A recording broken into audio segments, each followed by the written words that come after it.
Hello and welcome to Blunt Insight. My name is Iman. I am your host and also the CEO and founder of Blunt Creative Inc., a cannabis digital marketing agency. Today I'll be joined by Stephen Arthur George, who will take us through the medical cannabis industry in Europe and North America and share pointers on how dispensaries can strengthen their branding and presence and awareness in their customers' minds. Stephen, thank you so much for joining us today. Why don't you start by introducing yourself and telling everyone a little bit about what it is you do and how you got into the cannabis market. First off, thank you so much for having me, Aman. It's a pleasure to be here. But to start off, so everyone knows, my name is Stephen George.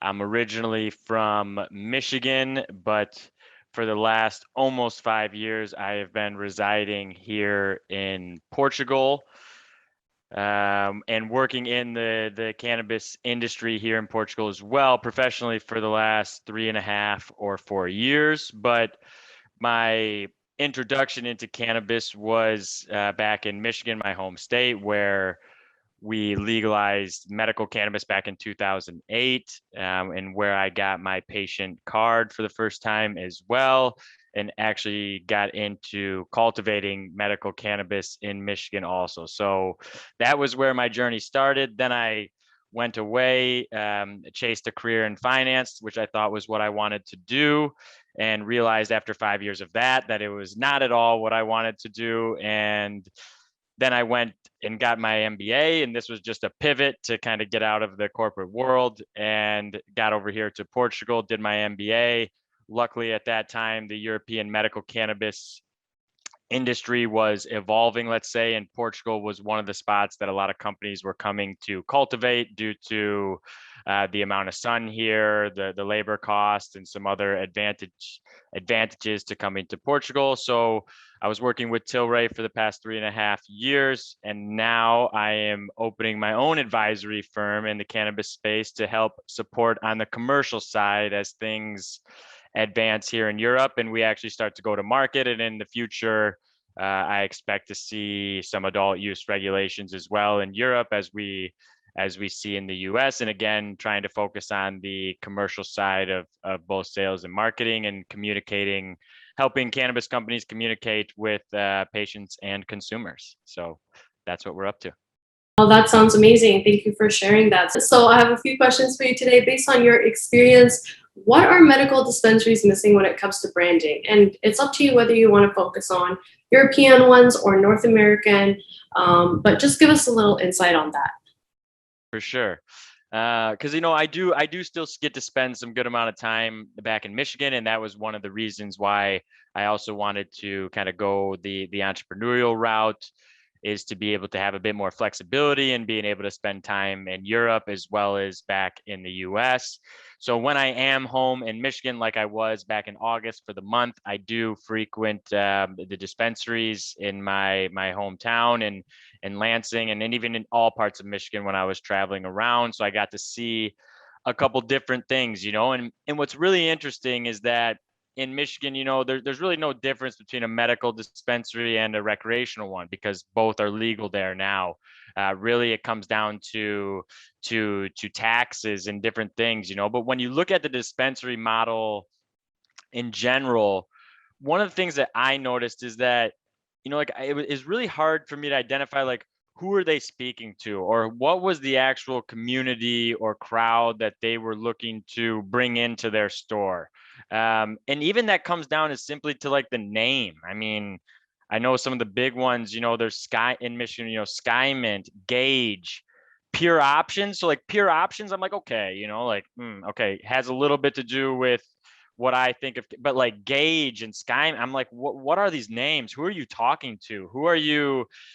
And then it usually leads me to, and then what happens is these are usually the bigger companies, right? And these are the ones with more financing that have management teams that don't understand so much about cannabis, which is why they then have messaging and names that don't really speak to anyone. So that's the main thing I saw, is just that it's just mainly the messaging and the communication to the consumers is blurred, and you don't really know who are you talking to. What community are you going after, and what clients are you trying to please with your offerings. And I think a lot of them are completely completely missing that. Right. Okay. Well, that honestly makes a lot of sense, and I definitely see that in Canada as well. And it goes both ways. Sometimes you can have a name that has nothing to do with cannabis, and you're just like, "What is this?" And then sometimes you can have like a very like blatant name, like pothead cannabis or something, and you're like, "No, like we don't want to continue that kind of stigma." Like there is a fine balance between a name that relates somewhat to the industry and doesn't at all. So I completely understand that, and thank you for sharing that insight. So my next question is, what's one way that dispensary owners can make stronger connections with their B2B partners? Completely. And I think again, it's a great question. I think it kind of goes both ways actually, right? So both on the dispensary and a little bit on their business to business partners, whether that be LPs or, like you said, software services, whatever it may be. Now, the one interesting thing is that dispensaries have access to an extremely valuable point of information, right? So they are the only place. I know in Canada it's a bit different. I believe some medical options you can go direct to the LPs. So, you have some difference there, but in most US states and what I've seen in Michigan, you're buying from the dispensary, right? So the dispensary is the only part of the value chain that's actually talking to the consumer, right? So they are gathering a lot of information daily. So what they need to be doing, in my opinion, is they need to be sharing that information with their business to business partners, right?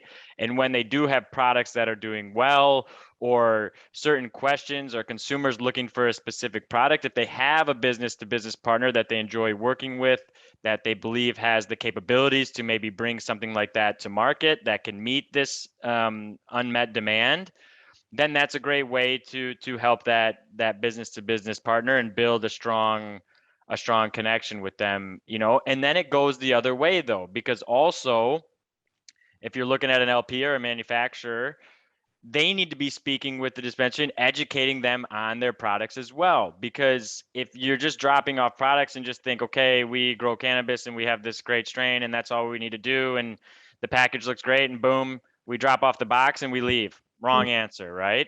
So they need to educate. There's a lot of products. I mean, when I was in the dispensaries in Michigan, I was blown away with the product choices, right? So I mean, without having an educated staff or an educated partner who's actually retailing your products, then your products aren't going to sell. So I think it goes both ways, right? And I think both the LPs can benefit from a stronger relationship with the dispensaries, and the dispensaries can benefit from a stronger relationship with the LPs. And it's a two-way street, and those who work together can both increase revenue or increase customer base, whatever they're looking to accomplish.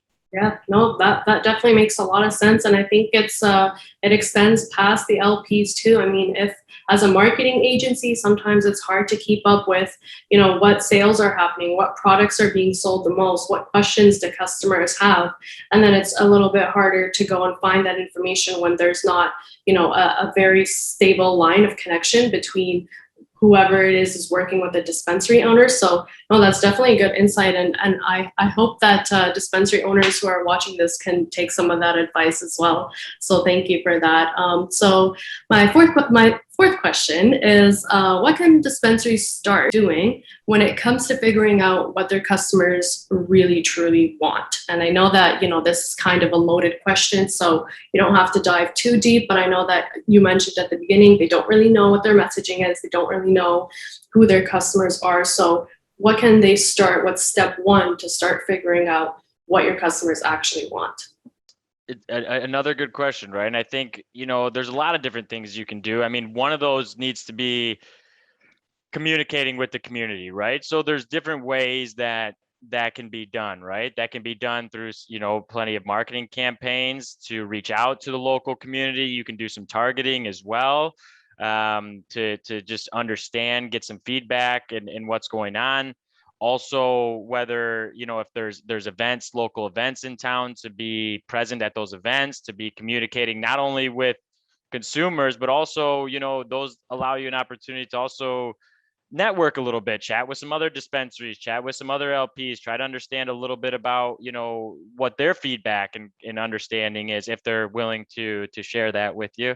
But I find that, in the space, networking at that kind of level, people are willing to share experiences, and we're all trying to grow and get better. And so you can definitely find people who are willing to do that. And then outside of that, it's something that I'm actually trying to work on a bit here in Portugal. It's not from there's no, adult use here. It's medical, but trying to figure out different community events, different ways to get the actual community together, get the individuals, patients, or consumers that are actually using products to get together and bring those people together with different events and activities, to interact with each other and ask questions and just get feedback from everyone.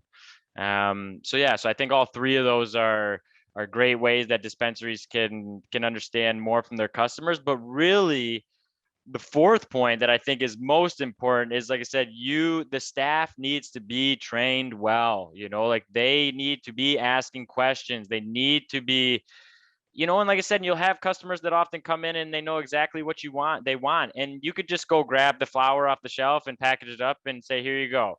You could also say, hey, I see that you've came in a couple times and you always get the same flower. Why is that? Can you explain it to me? Is there something, whatever it might be, right? But just one extra question could get them to expand on something that the attendant at the counter or bud tender was not aware of at all, right? And open their insights into something completely new. And it might just trigger something that then, if the person is well versed enough, to offer something else that might be comparable, or allow that person to maybe try something else that um gives them maybe a similar but even a better effect than what they're using. I think some people get comfortable with something, but there could also be something else out there that might even help a bit more. So yeah, when it comes down to asking more questions, especially at that point of sale. It's a really good point. That's actually a really good point. And you made two really good points that I wanted to comment on. The first one was about networking with other dispensary owners. And I think that in such a competitive market, it's seen as a bad thing to share ideas. But I think it's a great thing to share ideas. I think that when we share ideas, we can grow faster, we can grow together. And you might say something that sparks an idea in someone else's mind that they had never thought of. So definitely for the owners themselves, they should be trying to network with other dispensary owners. I mean, you can't say that all of them are going to have pure intentions, but if you're going out there with pure intentions, then hopefully you'll attract like-minded people. And the second thing that I want to comment on is definitely that point of sale between the bud tender and the customer. And I've seen it before. I've seen exactly what you're talking about. And sometimes the customers themselves don't really want to stay in chat, but one question could open up that line of communication where they start to understand who's coming into their store, why they're buying what they're buying. And then you can take that information, you can send it out in an email newsletter, or you could send out SMS messages, or you could ask your customers to fill out a survey, and you start to gather more and more data that makes your marketing more effective, that makes your brand, top of mind in these customers' minds, and it definitely helps grow the business as well. So those are great points. Thank you. Yep. Where do you see the cannabis market, whether you want to focus on Europe or North America, it's up to you, heading in the next couple of years, and what can we do to prepare? But yeah, it's interesting because growing up, like I said, in the US and only being here for the last few years, almost 5, I've got to see the difference between these two markets, right? And I think, if we start with the US, I think the US is, we're on we're on the right path, right? So I think that, I mean, obviously into the north in Canada, everything is opened up. I know there's still struggles there as well. Different provinces acting different with different regulations, some moving a bit slower than others. So I know there's work to be done there as well. But I think at least having a federal regulation is a great step, and allows access for the population as a whole. Okay, mostly. Now, when you go and step into the, a little bit south and you go into the US, then again, I think the US is on the right trajectory and moving well. And this last year was quite big. You've seen a lot more states now open up for the adult use, getting close, the medical use is well over half the states. The recreational use is starting to push towards half the states, Right. so, and I think that'll be quite an impactful move once we get there. But another thing that I was talking about with some, and I know someone on, there was a conversation on LinkedIn going on about it as well. But what's fascinating and really sad as well in the US, is that you have a lot of people still in prison and incarcerated for cannabis charges. And oftentimes there's, nonviolent cannabis charges. But in many states, if you had over a small amount, it was a felony, and you could go to prison for some up to 10 years, or even more. And depending on if you had prior convictions, even if it was something small that was unrelated to cannabis, it still hurt you, so this is a huge problem. And although I think the US is going in the right direction, they need to move quicker on some of this stuff, because it's just not right that people in some states are profiting off this, making money. Celebrities are out there, Jay-Z, Beyonce, making everyone's Willie Nelson, like all these people making money. But then it may be in a neighboring state where it's completely legal. You have not only can patients not access, consumers can't access, but then individuals are imprisoned. And the state next to them, people are making money. So, like, for me, from a federal perspective, this is ridiculous. Right. And totally unacceptable, right? So although the US is moving in the right direction, they need to clean some of this up. And I think the federal, some type of federal regulation is imminent and will be here soon. And hopefully, as the community gets louder on issues like this, that it can start to get individuals to open their mind up a little bit and look at this differently, right?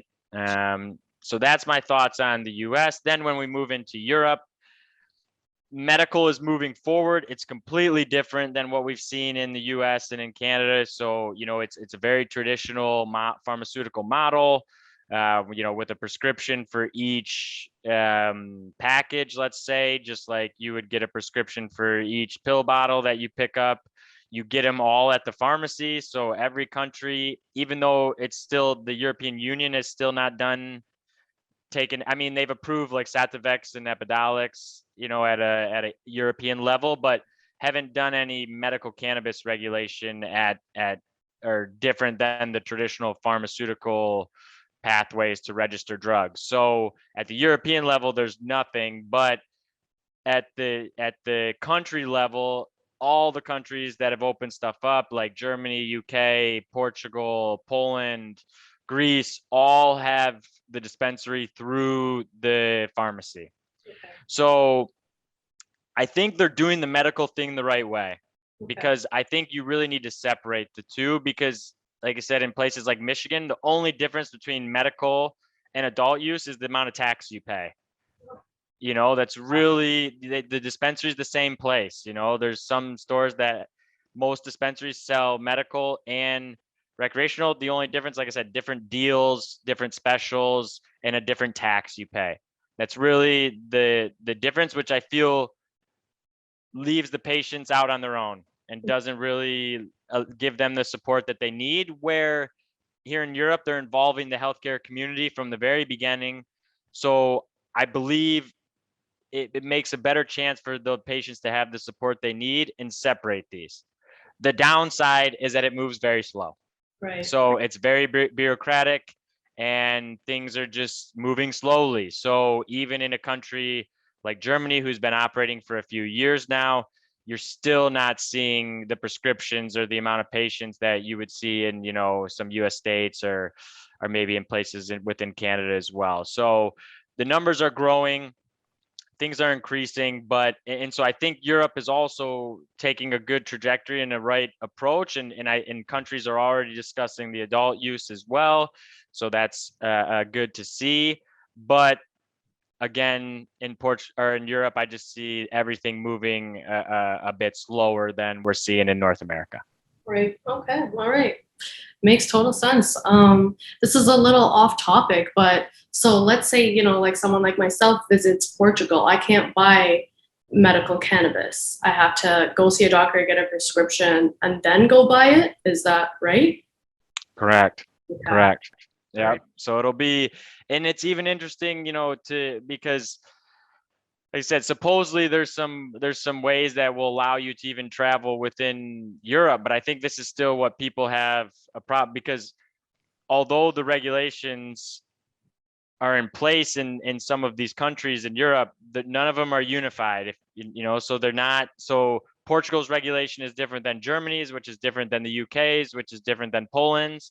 So the problem with that then is that in having no like EU regulation, then the question comes, okay, if a patient in Germany has medical cannabis, are they allowed to get on the plane and fly to Portugal for holidays with their medical cannabis flower?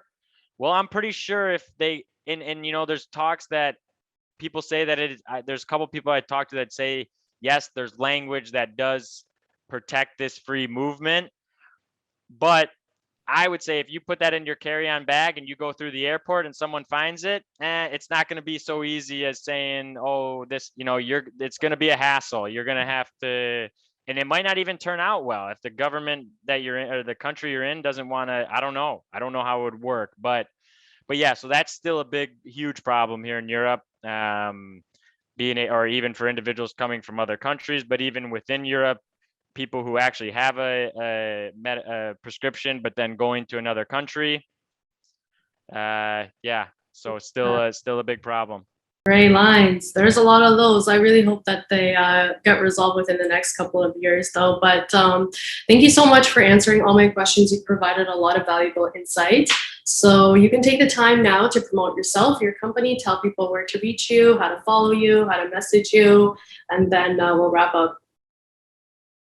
Well, not much to say, but doing most of my work on LinkedIn. So Stephen Arthur George on LinkedIn. I do post on there every day, sometimes about cannabis, other times about other personal development and a career experience and my journey into the cannabis industry altogether. So follow me there if you want some insights. And yeah, like I had mentioned in the beginning too, launched a new advisory firm, still putting things together. But anyone looking at Europe or looking to gather more information on what's going on in Europe from even building a business, but also for companies that are currently in Europe looking for commercial support on the marketing, sales, and business development side, please feel free to reach out. Like I said, that also goes for companies in North America looking at interest into Europe and needing some support.